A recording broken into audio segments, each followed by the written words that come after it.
Assalamu alaikum wa rahmatullah. Ways to Jannah, number 14. Ubay bin Ka'ab is one of the great Sahabi of the Prophet sallallahu alaihi wasallam, whom Allah subhanahu wa ta'ala has blessed with a particular blessing. You know, not everyone Allah gives the ability to memorize his book.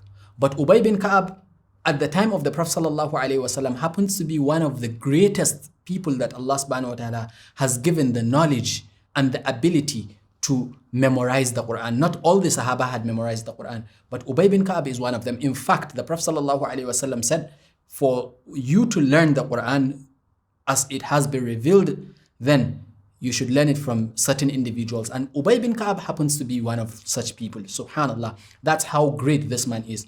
One day the Prophet ﷺ met him and he said, tell me from the book of Allah that you have memorized, which ayah happens to be the greatest. I'm paraphrasing the hadith. The Prophet ﷺ asked Ubay bin Ka'ab, tell me which ayah from the book of Allah that you have memorized is the greatest. Ubay bin Ka'ab said, whenever he said that, I would say Allah and His Messenger knows best. He did that 3 times, then I realized that he wanted my opinion.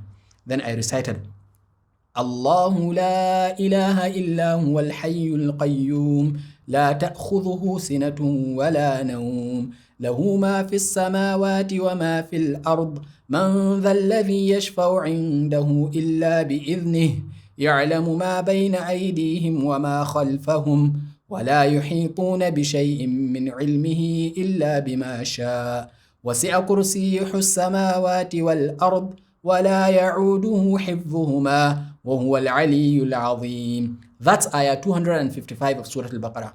It's the greatest ayah in the glorious Quran. The Prophet ﷺ, according to Ubay bin Ka'ab, he said he was so happy, elated that he kind of hit me on my chest, showing appreciation of what I have done and made certain dua that Allah subhanahu wa ta'ala grant me.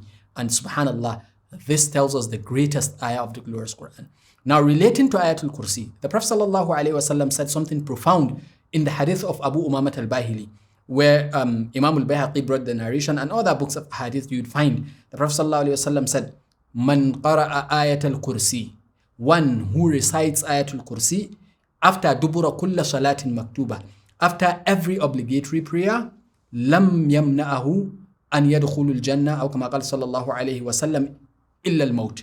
Nothing would prevent that person from getting admittance into al-jannah except death. So this hadith shows us that reciting ayatul kursi is a sure key that admits us to al-jannah. Because as Muslims, it is wajib upon us to offer all these 5 daily prayer, our subhi, our zuhr, our maghrib, our isha, our asr, our maghrib and isha. It's wajib upon us to pray them.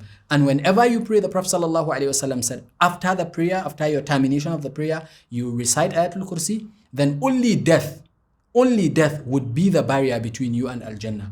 And who is going to live forever? If ever there was anyone to live forever, Adam would still have been existing. In fact, the Prophet ﷺ would still have been existing.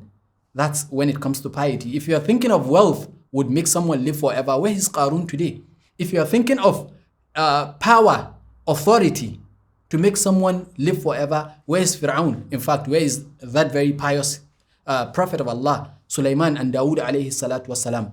So everyone would die. So based on that, reciting Ayatul Kursi after every obligatory prayer, then admittance into Al-Jannah is a sure key for you. Subhanallah. What does this mean? It means that you have prayed the 5 daily prayers. And one who prays 5 daily prayers in another narration, of course, the Prophet ﷺ said, nothing would stop you from going to Al-Jannah as well.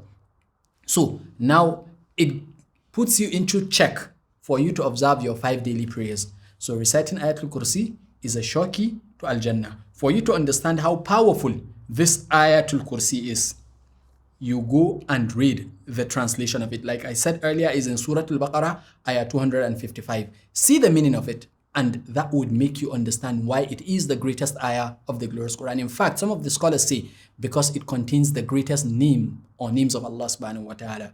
The Prophet sallallahu alayhi wasallam confirmed the hadith from Ubay bin Ka'ab, where he said, yes, that is the greatest ayah of the glorious Quran. So reciting it after every prayer is your key to Al-Jannah for today. May Allah make it easy for us to do that. Wassalamu alaikum wa rahmatullah.